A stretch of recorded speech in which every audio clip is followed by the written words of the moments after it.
Hello everybody, and welcome back to another episode of Gentoo. We're your favorite place for all things gaming and tech related. I'm your host, Gabe Chadwick. And I'm Mr. Comedic Relief, Evan Saxton. Hey wait, I thought I was the funny one. Yeah, keep telling jokes like that, you will be. You know what? Let's just move on to news. Wait, I wanted them to hear my... It's news time. Maryland Creator Camp has been rocked by a recent murder, and it's up to you, the Mindcop, to find out who done it. Surf the minds of 13 different suspects as you solve real-time puzzles to traverse the sea of thoughts to find the real killer. The only problem? You only have 5 days to catch this killer, and each action you take has consequences. Make sure to pick the right line of questioning with the right suspect before you waste your time chasing down a dead end. Surf the sea of thoughts when Mindcop releases on November 14th for PC, Switch, and PS5. The award-winning game Stalker is finally getting its sequel. Stalker 2: Hearts of Chernobyl is bringing an all-new one-of-a-kind gameplay. Experience mutants and monsters in this post-apocalyptic survival horror enhanced with a beast of a game engine, Unreal 5. In Stalker 2, you take on the role of, well, a stalker, a sort of specialized survivor of the Chernobyl exclusive zone. Use the A-Life 2.0 life stimulating system to change and influence the zone for the better around you. Dangerous mutants and deadly anomalies are not the only challenges that you will face in the zone. Feel the squeeze of short supplies of food, water, meds, and alcohol.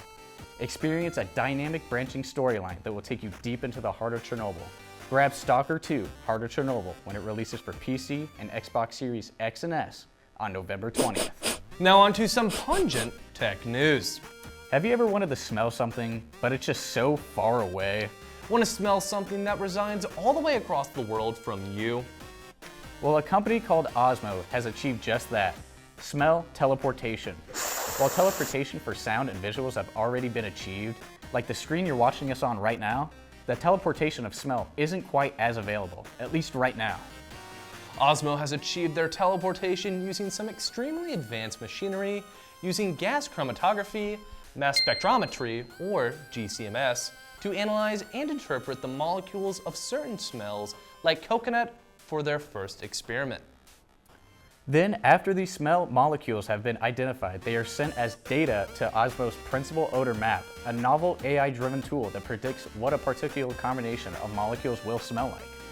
This information is then sent to one of their formulation robots, which reads the data like a recipe, and using a multitude of different scents and smells, replicates the original smell as well as it can.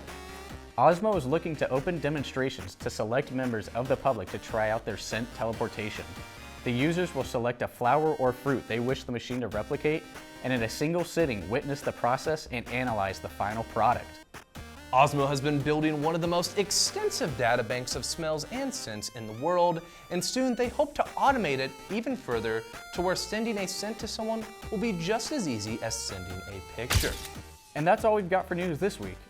I can't wait to take some picture of some bomb food and send it to someone just to taunt them.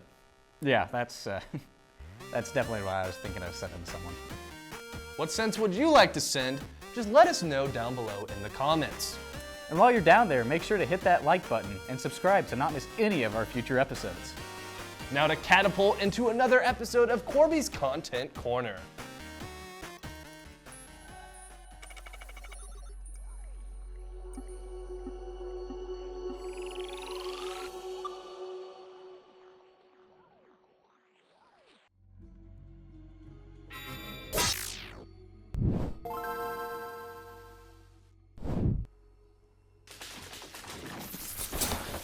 Oh my gosh! Oh hey! Welcome back to Corby's Content Corner, the show where I talk about games I'm passionate about.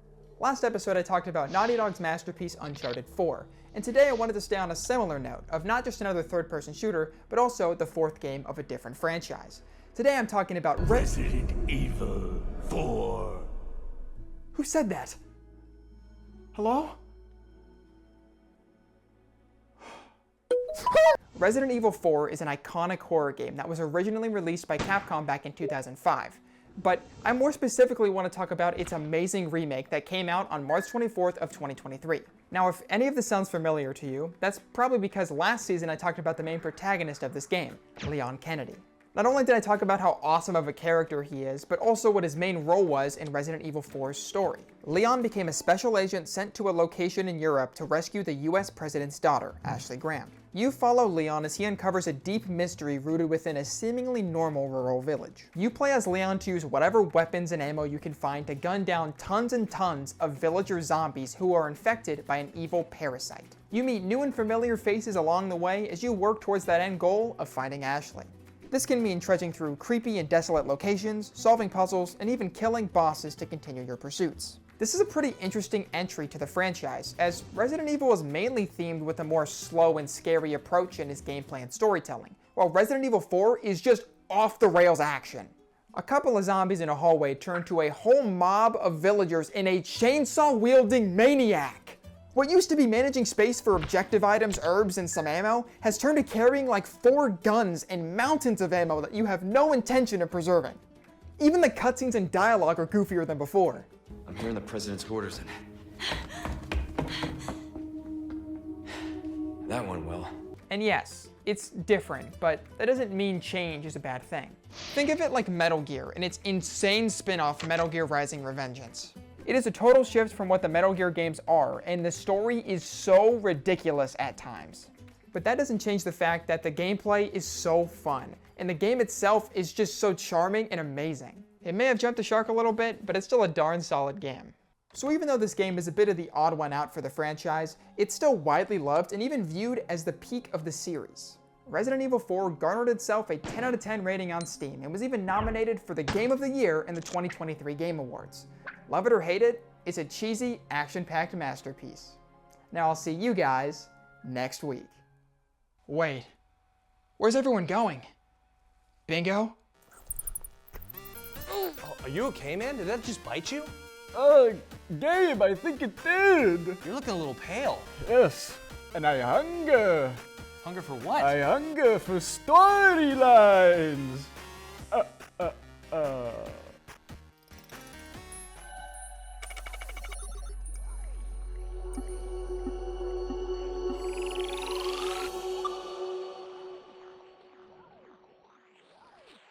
Welcome back to Storylines, the show where I talk about how one character within the game isn't just a faceless, non-playable character or NPC, but an important story device to the world and player. Let's dive into the storylines of this NPC in Baldur's Gate 3.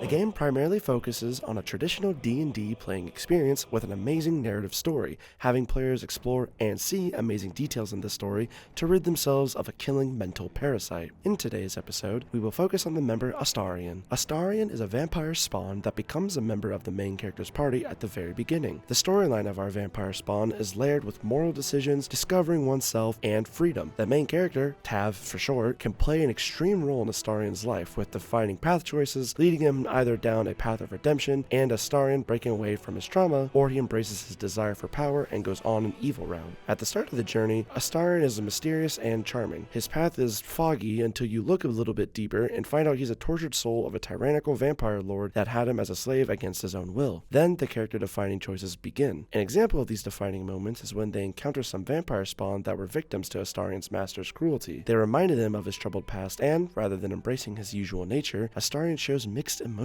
The relationship between him and Tav grows when they influence Astarion to show mercy to them instead of killing them in a show of dominance. The impact is huge, as this is a direct contrast to Astarion's whole character. These vampire spawn are a parallel version of him, a mirror into the past, and killing them would make him just like his ruthless master. It shows Astarion is just cut from a different cloth than what his master is from.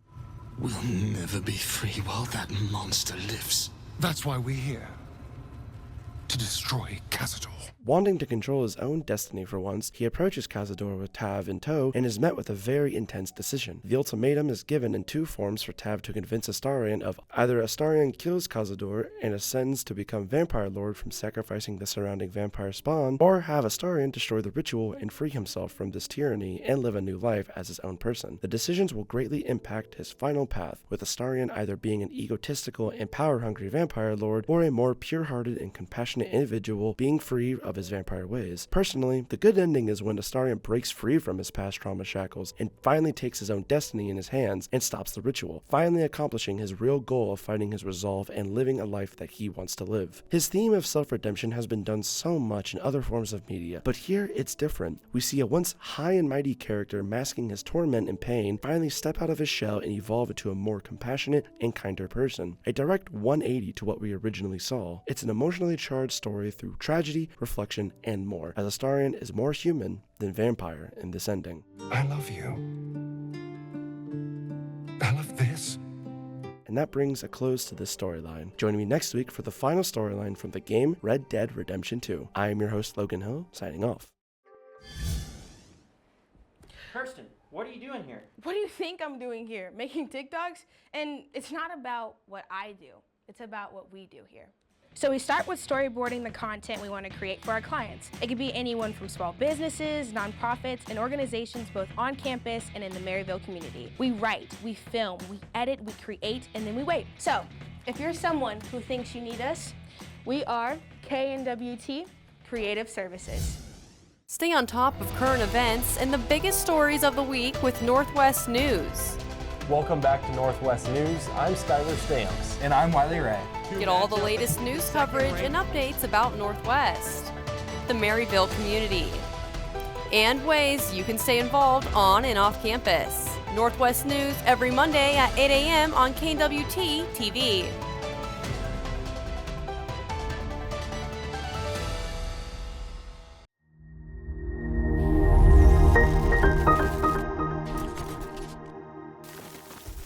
I've got this huge list of tasks to do, but Gabe is where is Gabe?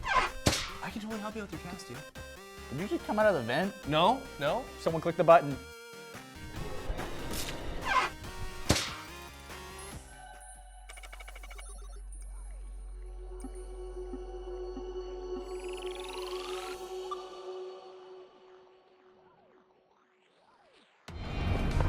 Put on these glasses, and you'll enter the world of the game. Hello everybody and welcome to my reality. My name is Aaron and you're watching Aaron's Reality, the segment on KNWT that gets praised by the showrunners every week. Honestly, all this positive feedback feels pretty undeserved, and then I'm kind of just getting lucky here. Let me look this up to see if it's normal. Oh, apparently this is something called imposter syndrome.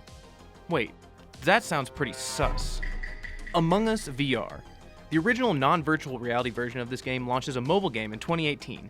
It wasn't until 2 years later, in the midst of the COVID-19 pandemic, that it really blew up. The whole world was forced to stay indoors with minimal socializing. So, when people realized that you could play a free game on your phone that requires you to communicate effectively, the whole world jumped on it. The developer, Innersloth, then released this VR adaptation on November 10th, 2022. Gameplay consists of astronaut-like beings going around a map, attempting to perform various tasks. The majority of the players are given maintenance tasks as crewmates, while a random few are given the role of imposter, in which their goal is to kill off the other players. A group meeting can be immediately triggered if someone reports a body or presses the big red emergency button. Imposters can even try to act normal by calling a meeting too. This genre is known as social deduction games, with Town of Salem and Secret Hitler falling into the category. Although I wouldn't say the look of Among Us VR is as cutesy as the original version, it certainly went in the right direction. The map that I played is a one-to-one recreation. They even created the ability to perform various hand gestures so it can be easier to communicate during the discussions. However, there are a lot of features missing that the original game has, including maps and certain roles. Level of detail will be a 7 out of 10. Snapping into a task can feel a bit odd, and the cartoony look of everything makes it difficult to fully embrace your role. The fear of death also isn't quite as apparent, probably because it's harder to see the imposter coming when you're in a first-person perspective. I'll still give it props for having proximity chat, which even puts a ghastly filter over voices when you die. Immersion will be a sus 5 out of 10. Fake walking around so much had me working up a sweat, but very minimally. Innersloth did their best to avoid nausea by limiting your view to a sort of safe area whenever you're moving around. I've only really seen this implemented in Spider-Man Far From Home VR, which you can watch if you click this link right here. Among Us VR is certainly more effective with it, as I feel like it didn't negatively affect immersion as much. Motion sickness is going to be a victorious 8 out of 10. Among Us was a worldwide phenomenon for a reason. It's so much fun just to be little guy, do your job, and kick out anyone that you think is suspicious. The gameplay may seem a bit simple, but it's so much fun. The customizability even allows you to show a bit of your personality in your fella. Considering how much of a cultural impact the original game had, I feel obligated to give the vibes a 10 out of 10. But some kids like to abuse the proximity chat, so now it's an 8 out of 10. leading to an overall of 7 out of 10. Among Us is so well known that I don't feel like I have much more to add. Similar to how you can download the standard version on pretty much any platform, you can download Among Us VR on Oculus Rift, MetaQuest 2, Pro and 3, Steam VR, and PSVR. Well, that's all for this video, and I'll see you guys in the next one. I'm gonna put down my Blue Eyes White Dragon. There we go. That's the end of my turn. You're done for, pal. I summon Pot of Greed. Oh! And with my 2 more cards, I summon Pot of Greed. Oh! And to finish you off, I have another Pot of Greed. Oh!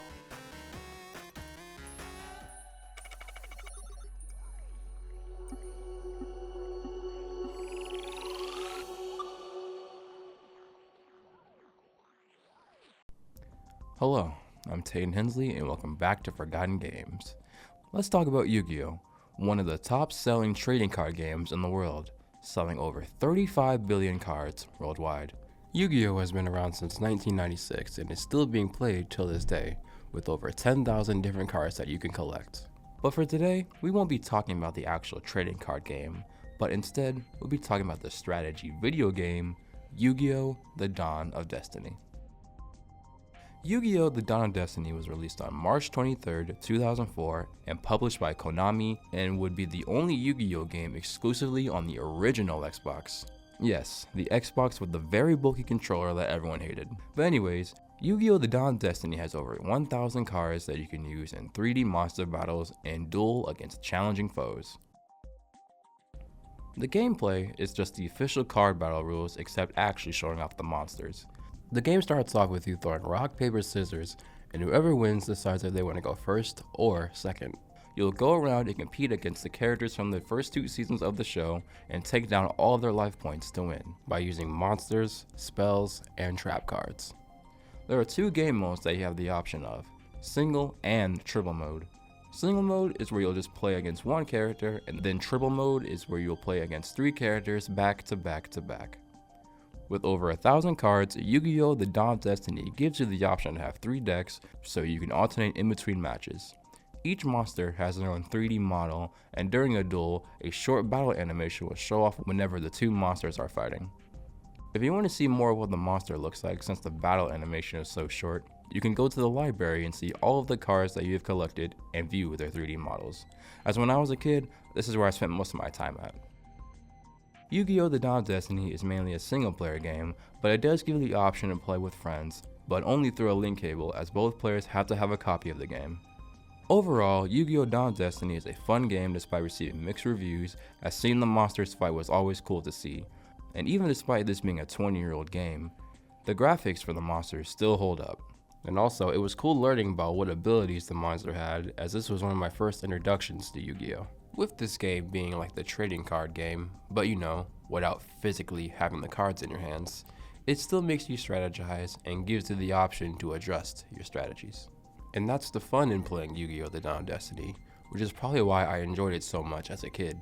You don't even have to be a Yu-Gi-Oh! Fan to have fun playing this game. Card games aren't usually my go-to, but Yu-Gi-Oh! The Dawn of Destiny is one of my few exceptions. But that's all the time I got. I'm Taden Hensley, and this has been Forgotten Games.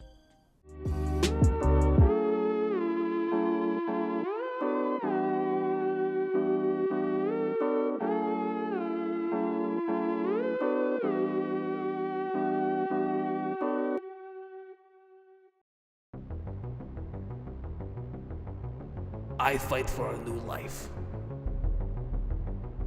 I fight for redemption. We fight to survive. I fight because I have to.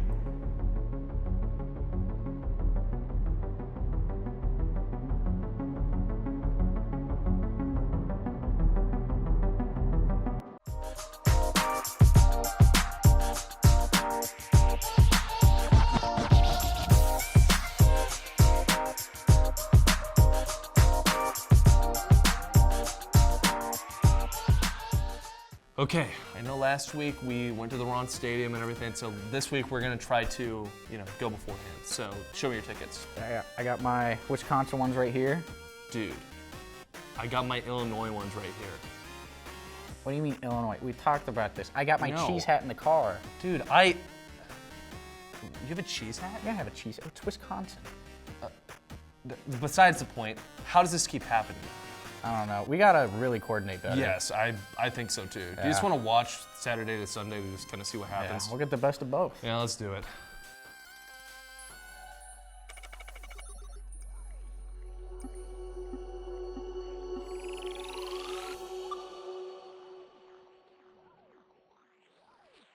Hello everyone, my name's Kendall, and welcome to another episode of Saturday to Sunday. A quick jump to look at the rankings where we have made our way back into the top 3, and jumping over to the Heisman race where I have completely dropped out. This week, we're able to see the projected 12-team playoff bracket where we're projected to be the 5th seed. This week, the 3-6 Illinois Fighting Illini come to town. We're looking to secure a win here to boost our playoff seeding for the first round bye, and to ensure we make the Big Ten championship game. Off to somewhat of a rough start to the quarter, we finally make it down into the red zone with just shy of a minute to go. We had originally come up to the line with a run play called. The box was absolutely stacked, so I switched it up to a quick pass. The middle receiver and the bunch to the right was on a drag across the middle of the field, wide open for our first touchdown of the game. After a defensive touchdown, we were able to drive down the field once again, setting up on Illinois' 9-yard line. We knew we needed to score here and not allow them to hang around for much longer. The play call was not the best for the yardage we were working with. Luckily, I was able to hit my tight end on a drag across the field to go up 20-0. Opening up the second half, we were able to march straight down the field and into Illinois territory. Everything on this play was pretty well covered up, but I was able to scamper up the middle of the field to increase our lead to 27. Illinois was able to kind of find their stride offensively in the second half, but the deficit was just too much for them to make a comeback. We were able to top the Fighting Illini 30-15 in a much needed conference win. Checking back in on the rankings, we actually drop a spot to number 4 despite our double-digit win over Illinois. Even though we dropped in the rankings, we're now the projected 3 seed in the playoff, which would give us the first round bye we're looking for. Back on the road again as the regular season dwindles down to take on the 13th ranked Wisconsin Badgers. This is a game that has crucial conference championship and playoff seeding implications. After Wisconsin's first drive stalled out, we took over on our own 35-yard line. We knew this was a must-score drive to ensure we were on a path to victory. The play that was called had a mix of medium and deep routes. My running back was lined up way out to the right. He was able to get a step ahead of his man and beat him over top, giving us a 7-0 lead.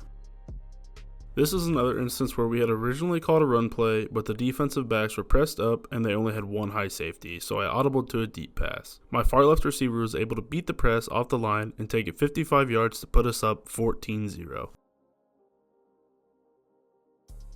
After a Wisconsin turnover, we get the ball back on their 20-yard line. We run a screen play to the running back to set us up on their 7-yard line. Then a play later, we're able to let him power it in to put us up 21-0. Approaching halftime, we're marching down the field once again, looking to score to try to get the lead back to 21 before halftime. On a well-covered play by the defense, I'm able to scamper around the left side for 6 more. Wisconsin was able to put a few more points on the board in the second half, and we were able to add a field goal and a trash time touchdown to seal the deal as we topped the 13th ranked Badgers. Next week, we're on the road once again as we head to Penn State and then back at home to finish out the regular season against the Michigan State Spartans in back-to-back Big Ten conference matchups. I hope to see you all then. Dude, I just get so thirsty on set.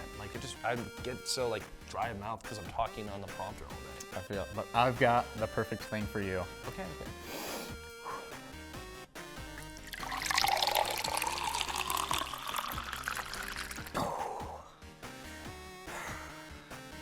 About as much as I can get. That's the lamest power that I've ever seen.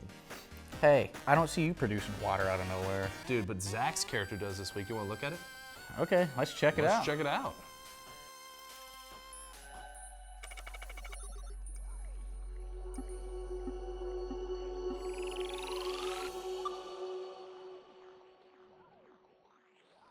물과 아르케가 섞이면 뭐가 되나?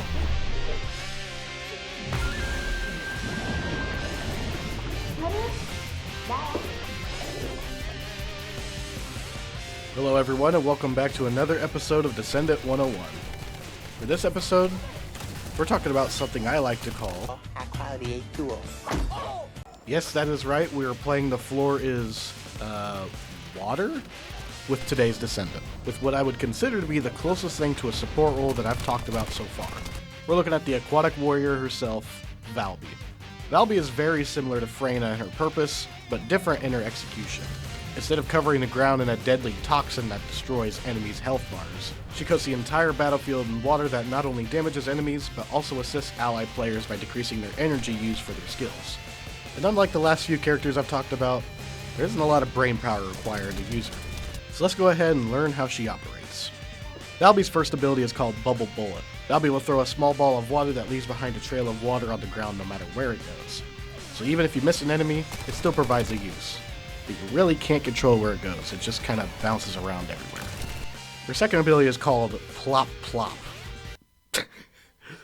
There's some weird ability names I know.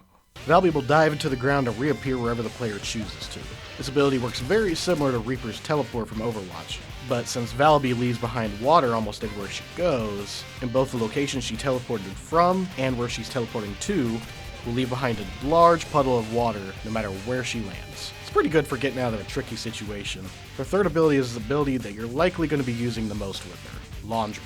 Once activated, Valby will turn herself into her water form that passes through enemies and leaves behind a large trail of water wherever you go. So just cover the entire ground in water as much as you can. You cannot jump or use weapons, but you have 2 charges in this, so go crazy. Her last ability is another unique weapon called Laundry Bomb. Valby will pull out a launcher that has 3 total shots. This weapon shoots a giant bubble that traps enemies inside and slowly damages them over a short time. And her passive is the entire purpose of her character, Water Intake. It's very simple. Upon standing on any water that Valby has produced, both Valby and any other Descendant's ability cost is reduced and consumes less MP energy. So the goal is to try and keep the entire map covered in water as long as possible. Valby's a great character for first-timers. She's simple, she helps everyone out, and she's useful anywhere she is. She isn't going to be doing insane damage numbers like Haley or Freyna will, but I find her to be most useful on a little trick I found in one of the fortress outposts. Just bring Valby, run in an endless circle by using Laundry over and over and over, and profit off all the gold the enemies drop, since they never stop spawning there. That's all we have time for today, but I'll have a new one ready for you next week. Till next time, this has been Zach Greiner on Gentoo signing off. And that's all we have for this episode of Gentoo. If you enjoyed this episode, make sure to like, subscribe, and hit that notification bell to not miss any future episodes. Also, while you're down there, leave a comment down below about your favorite show this week. And this has been Gentoo.